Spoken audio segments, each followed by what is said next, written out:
días, Hola, Eugenio. buenos días, Laura, ¿qué tal?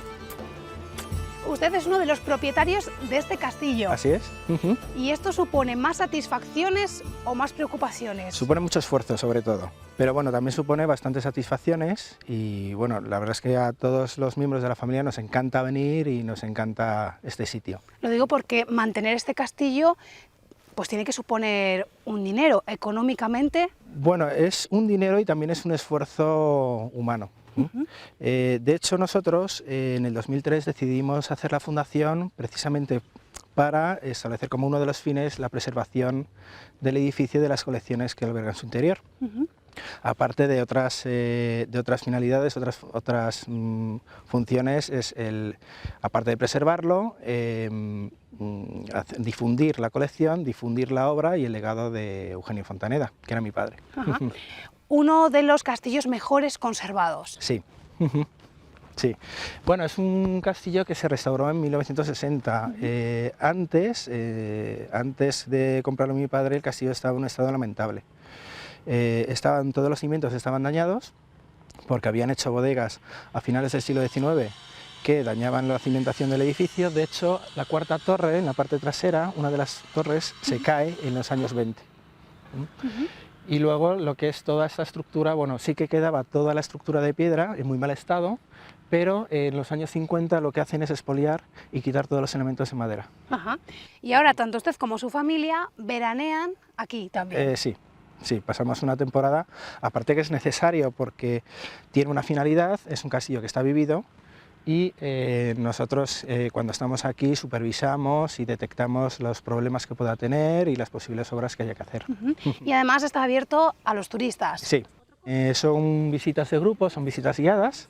Cada castillo, Eugenio, tiene unas características que lo distinguen y que lo definen. ¿Cómo sería este castillo? Bueno, esto es un castillo del siglo XV.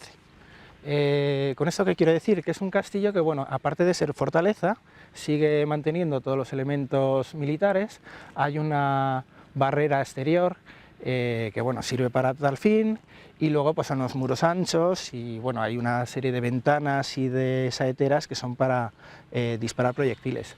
Pero al mismo tiempo, ya en el siglo XV, ya esta zona empieza a ser más segura, ya no es una zona tan conflictiva y por lo tanto ya hay un anhelo hay una especie de transformación, de transición a la residencia palaciega. Si vemos este castillo, ya tiene una función estética, digamos las dos torres o las dos escaraguatas que están en la fachada ya son decorativas y luego vemos que todo gira en torno a un eje de simetría, por lo tanto es un castillo simétrico, es un castillo bello.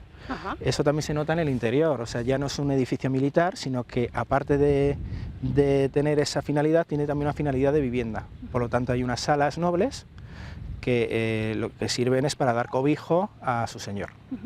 Actualmente este castillo es de la familia Fontaneda, es de su familia, pero ¿quién ha vivido aquí antes?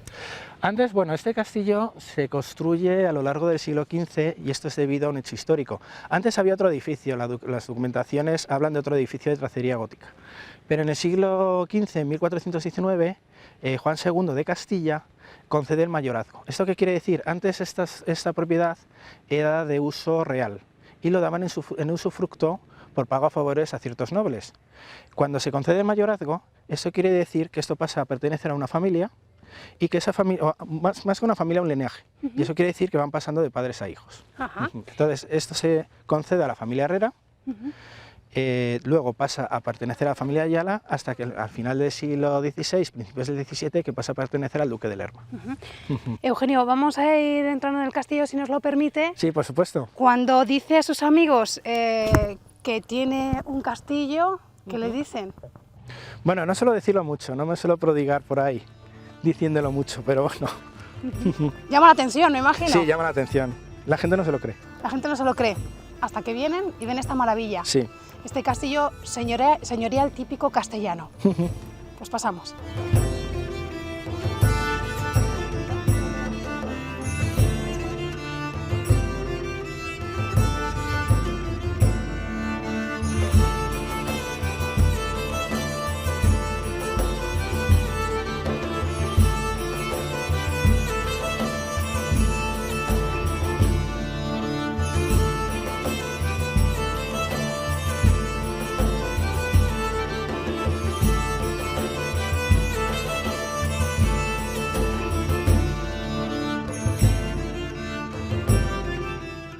A principios del siglo XX, el castillo comienza su época de decadencia más tremenda, en el sentido de que bueno, se empiezan a hacer bodegas por debajo del edificio, que bueno, daña seriamente lo que son los cimientos, eso provoca la caída de la cuarta torre, y ya en los años 50, aparte de esos daños estructurales, el edificio sufre también un expolio humano, en el sentido que todos los elementos de madera, todas las puertas y ventanas y vigas son cerradas y son vendidas.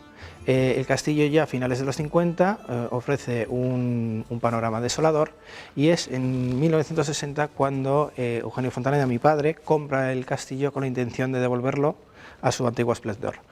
Esta restauración es una restauración arqueológica, en el sentido que, bueno, que se hace con un tremendo respeto al edificio. No hay ninguna añadidura, no hay ninguna reforma, en el sentido de que bueno, pues las dependencias y la distribución es la original.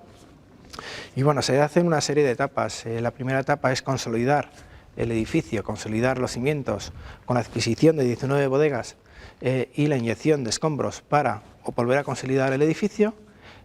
Luego hacer una reestructuración de piedra con material nuevo, de la manera que lo nuevo y lo antiguo se diferencia, y eso conlleva un respeto tremendo a lo original. Y luego otra vez dotar al edificio de todos los componentes de madera, con la adquisición de 800 maderas, de 800 vigas que venían de derribos de los años 60 en las ciudades españolas. Luego la instalación de luz eléctrica y demás. Es una restauración que se hizo sin ningún tipo de ayuda pública. Tampoco hubo un control por parte de las administraciones de la restauración de este edificio, pero bueno, como él tenía esa formación arqueológica, bueno, se hizo de una manera ejemplar, y bueno, fue una restauración ardua que llevó 10 años de trabajo.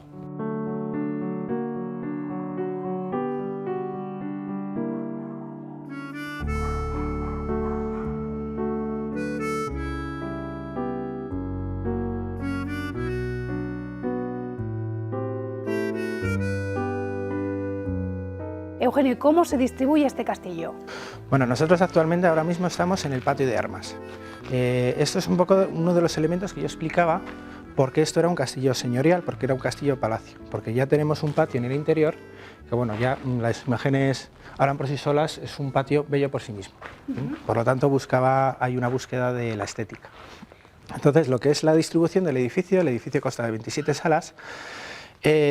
Hay que ver cómo vivía un señor en el castillo. El señor vivía en 4 o 5 salas que eran las más lujosas, pero luego estaba lleno de... o sea, el castillo estaba dotado de una servidumbre o de un gran número de gente de servicio, ¿no?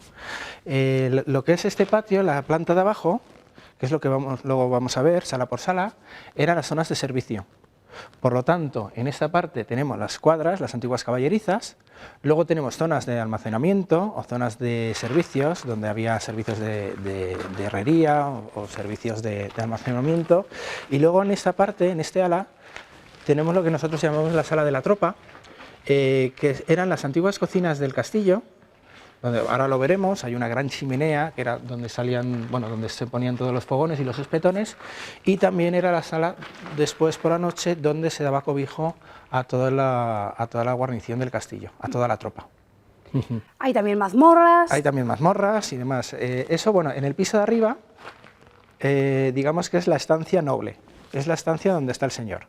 O sea, imaginémonos que el señor está arriba y que esto era una zona pública, ¿no? Donde estaba lleno de servicios y era una zona muy ruidosa, donde había caballos, había ganado, metían las viandas, por lo tanto, bueno, pues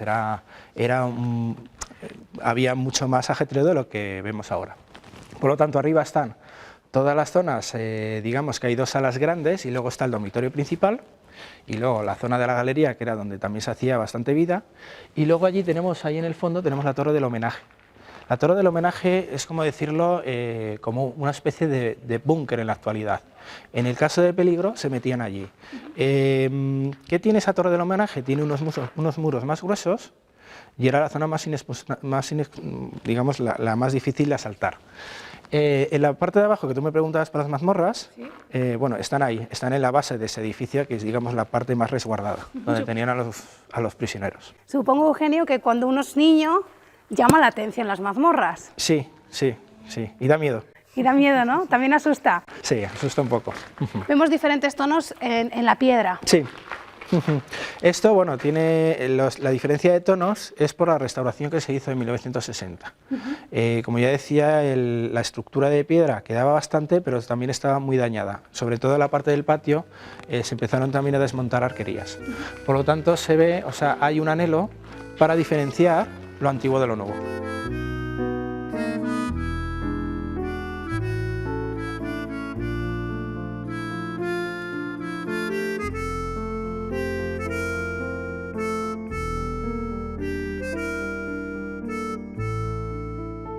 El castillo no está vacío.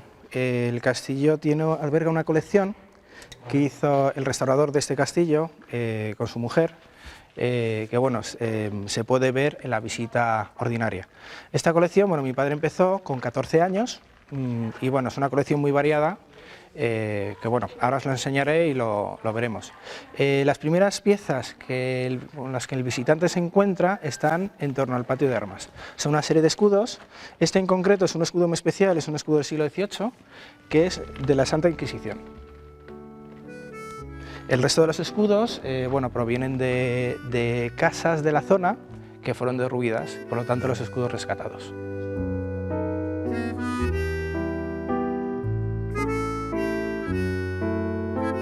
Bueno, esta primera sala en la que entramos, originalmente, como ya os explicaba antes, eran las cuadras, las caballerizas originales del castillo.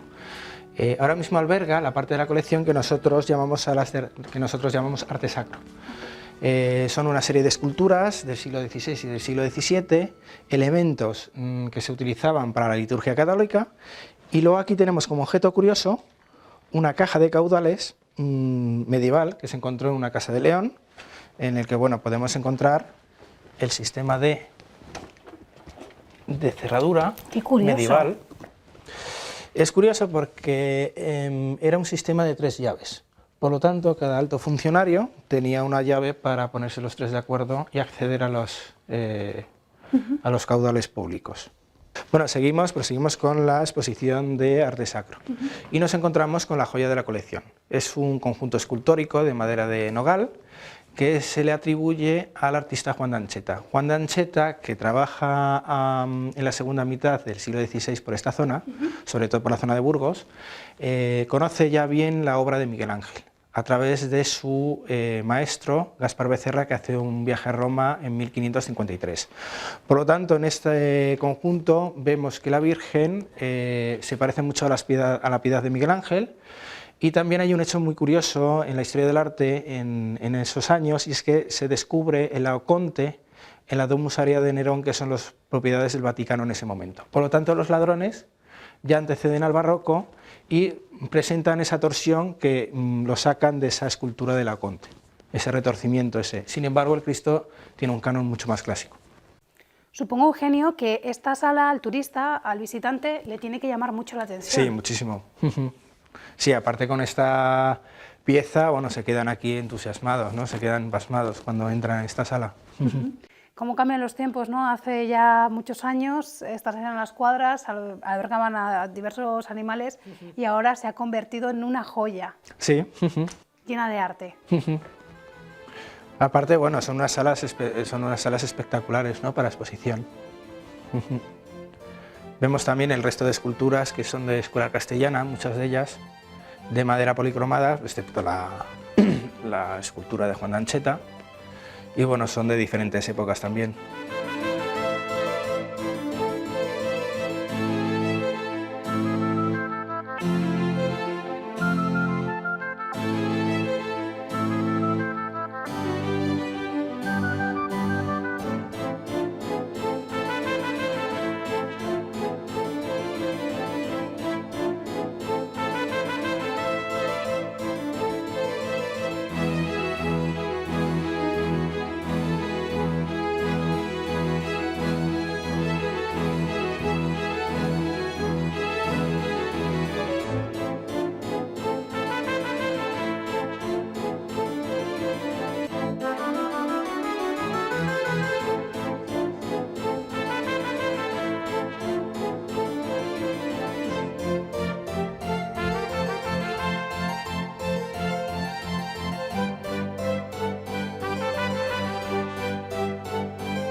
Bueno, seguimos la visita con una sala que gusta mucho al público, que es la sala de juegos o la sala de juguetes. Aquí mostramos una colección de muñecas antiguas, de casas de muñecas, de coches de juguete, muchos de ellos accionados por cuerda, y una colección también de juguetes de hojalata y un niño catalán. Si vemos en esta sala, al asomarnos, vemos que en este lado está esa colección de muñecas. La muñeca más antigua es de principios del siglo XIX. Tenemos también muñecas del XIX, digamos a lo largo del XIX del siglo XX, hasta los años 50, que son las muñecas de cartón piedra. Y luego tenemos también la colección de coches que obviamente son a partir de los años 30, años 40 y años 50.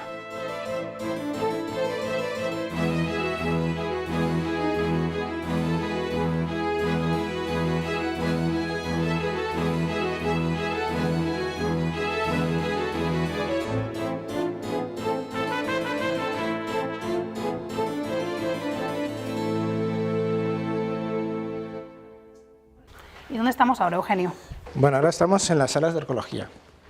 Esto sigue siendo la zona de la planta baja, por lo tanto originalmente era una zona de servicios y ahora alberga la parte más antigua de la colección.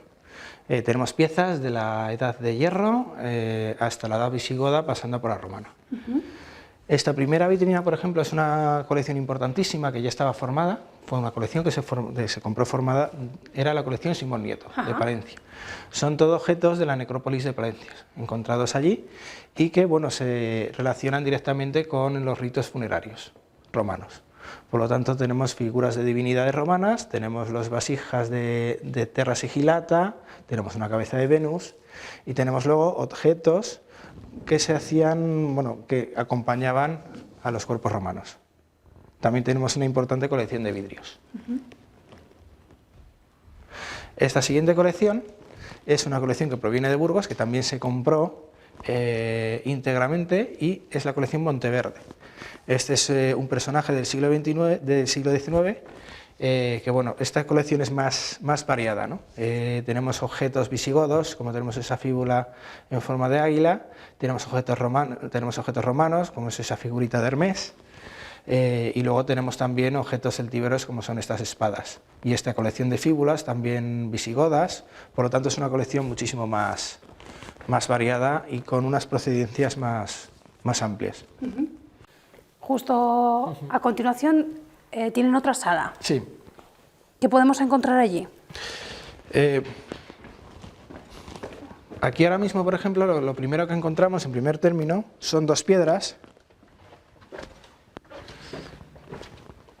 que son los hitos terminales, son piedras que limitaban o anunciaban el fin del Imperio Romano en tiempos del emperador Augusto, que eran en la zona de la población de Julio-Virga, de la antigua población de Julio-Virga, cerca de Herrera de Pisuerga.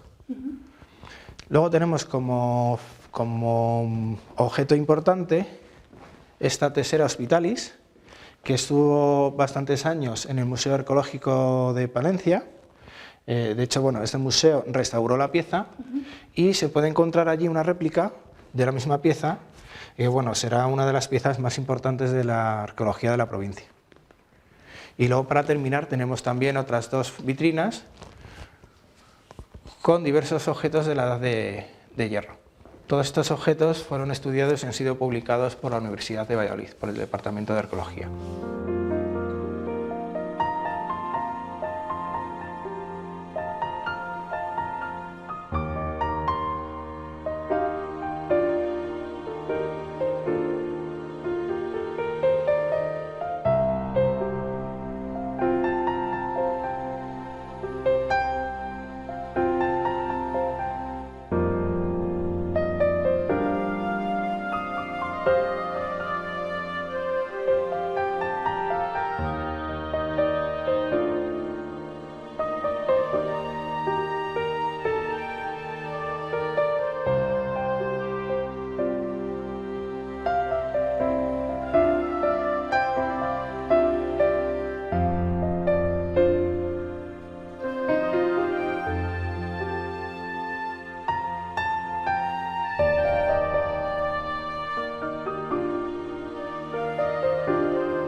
Bueno, esta siguiente sala en la que nos encontramos es la sala de la botica.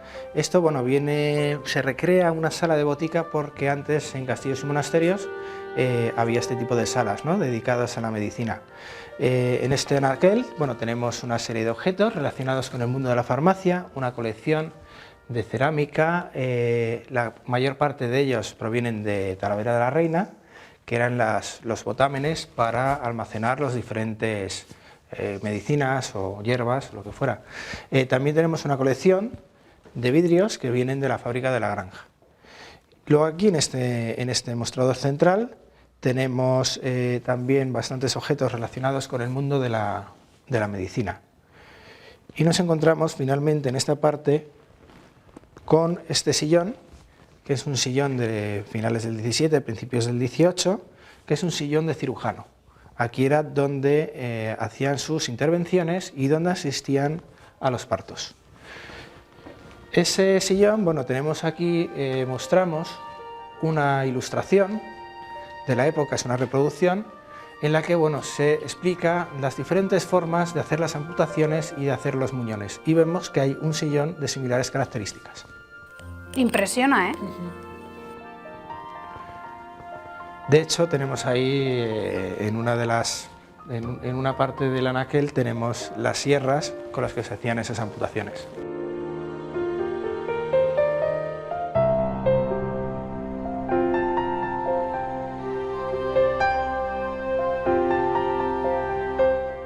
Uno de los objetos más insólitos de esta sala es esta cabeza que encontramos aquí enjaulada, que se encontró en la zona no sagrada del cementerio de Argentona.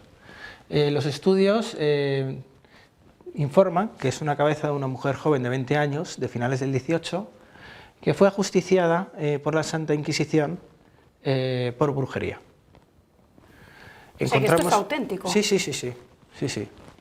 De hecho, a estas pobres mujeres les cortaban la cabeza y eran expuestas en las ciudades para escarmiento a los demás. Luego también tenemos el mundo de la ciencia, el mundo animal y el mundo de la magia estaban unidos antes. Entonces tenemos también bastantes objetos relacionados con el mundo animal, con el mundo de la zoología. Como objeto más destacable tenemos, que pende del techo, una piel de anaconda.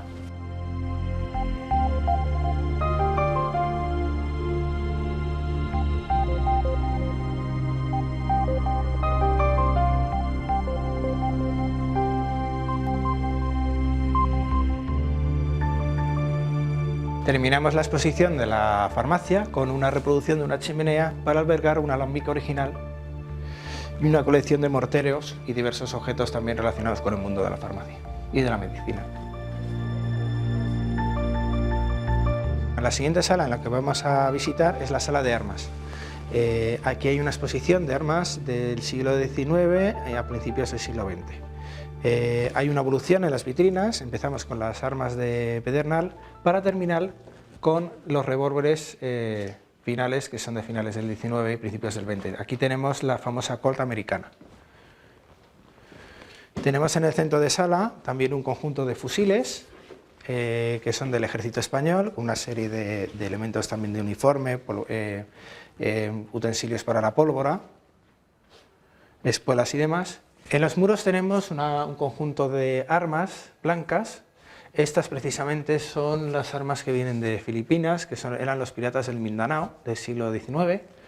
Vemos piezas muy parecidas en el Museo Naval de Madrid.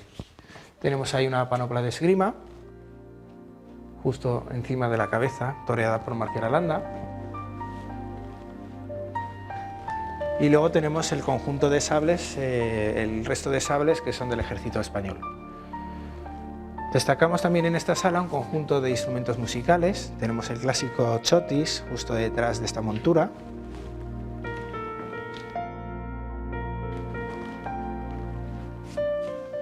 Y tenemos al otro lado de la sala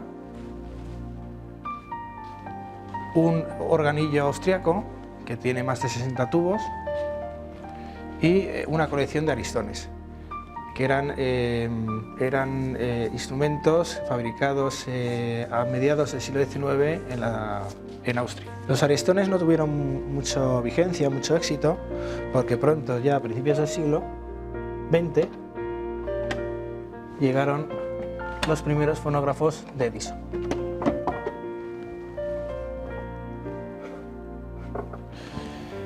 Por aquí están, Eugenio, las monturas.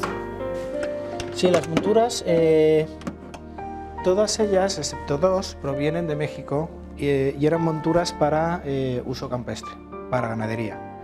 Tenemos esta que está repujada en plata y en cuero, y tenemos esa de ahí, del fondo, que bueno, esa no es mexicana, sino que es del ejército español.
Proseguimos la visita con esta última sala de esta planta baja, que es nosotros la llamamos la sala de etnografía y artes populares, por los objetos que mostramos aquí, pero originalmente esta sala era la sala de la tropa o la antigua cocina del castillo. Vemos ahí en el fondo, vemos lo que es la gran chimenea, donde ponían los espetones para hacer las cocinas. Antiguamente, bueno, aparte de que durante el día se utilizaba para cocinar, por la noche se retiraba todo. Como era una de las partes más calientes del castillo por la chimenea, aquí dormían las guarniciones y las tropas. Actualmente nosotros tenemos una hilera de mesas que son bastante antiguas, del 16, con unos escaños góticos, y tenemos una serie de objetos que están muy vinculados con esta zona. Tenemos un conjunto de rabeles de la zona de Campo, y luego tenemos también aperos de labranza, maquetas, trabajo pastoril, una silla que es de barbero, una silla la llaman la silla de sacamuelas, porque el barbero y el que sacaba la muela era la misma persona. Tenemos utensilios también y moldes para hacer panes. Tenemos también una colección de platos y de vajillas vinculado con la gastronomía.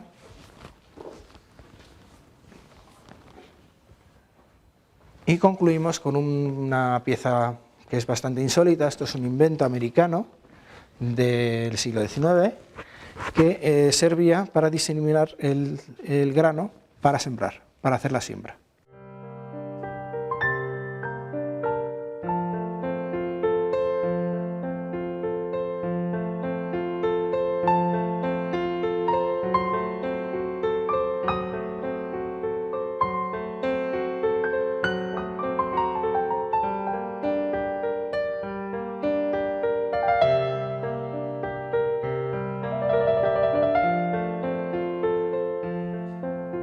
Bueno, como os estaba explicando, estas son las cocinas en las que tenemos un conjunto de elementos que eran los espetones para freír las carnes. Mucha gente pregunta por qué hay una cama al lado de la cocina, y es que antes era muy habitual, como era la zona más caliente de la casa, poner las camas o dormir al lado de estas cocinas. Otro elemento que nos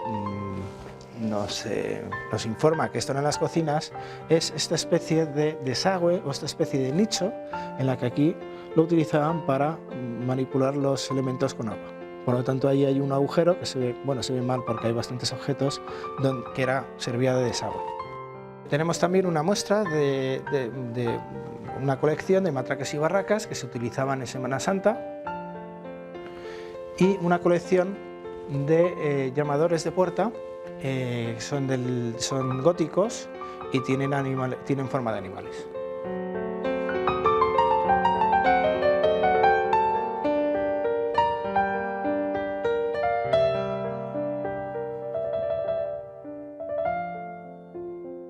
¿Por aquí hacia dónde vamos? Bueno, esta es aquí acabamos ya con la visita convencional, que es la visita a la colección. Y nosotros ahora vamos a mostrar parte de lo que es el recorrido secreto. El recorrido secreto es una visita especial que se hace. Es verdad que, bueno, que por ser el edificio como es, que es una fortaleza, los accesos son muy restringidos, por lo tanto esto nos demanda un tipo de visita muy especial, que son grupos muy reducidos y hechos a medida. El recorrido secreto enseña parte de lo que son las dependencias privadas y luego enseña una serie de salas y seguimos recorriendo lo que es la parte de la cubierta del castillo. ¿Pasamos?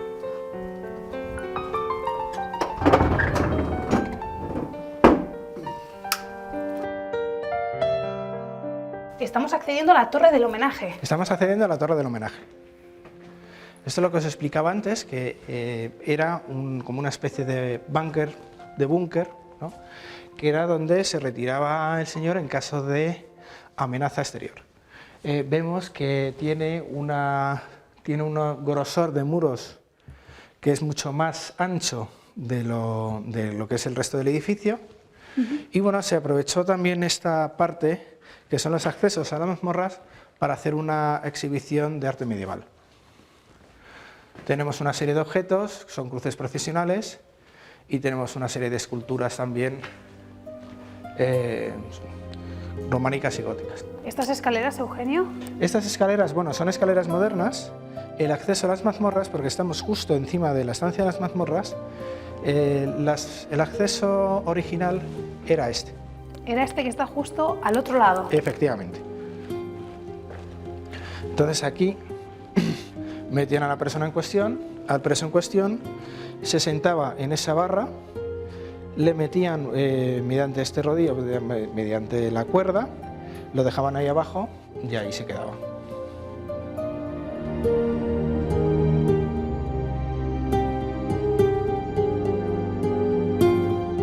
Parte de los atractivos de este recorrido secreto, aparte de ver las salas privadas, es que se les da una vuelta por la zona de ronda, que era la zona donde los soldados hacían sus vigías y vigilaban si había proximidad de enemigos aquí en los campos de Castilla.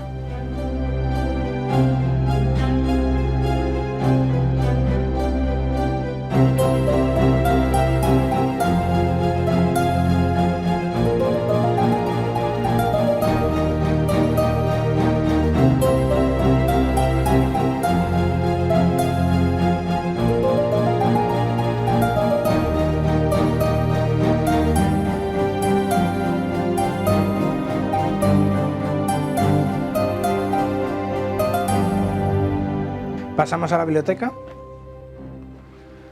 que es la última estancia que solemos enseñar en estos recorridos secretos. Se trata de una biblioteca privada, era la biblioteca de mis padres. Es una de las salas que más suele gustar al visitante. Está hecho en un entramado de madera, que se utilizaron maderas antiguas para acoplarlas aquí.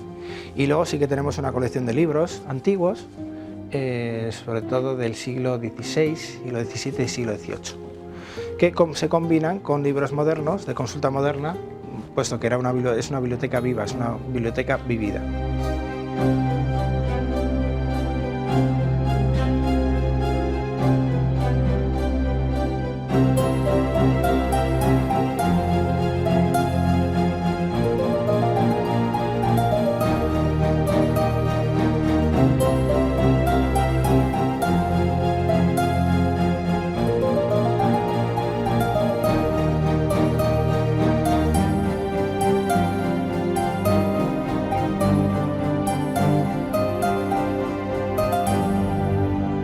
Eugenio, gracias. Hasta pronto. Bueno, hasta pronto. Adiós. Adiós.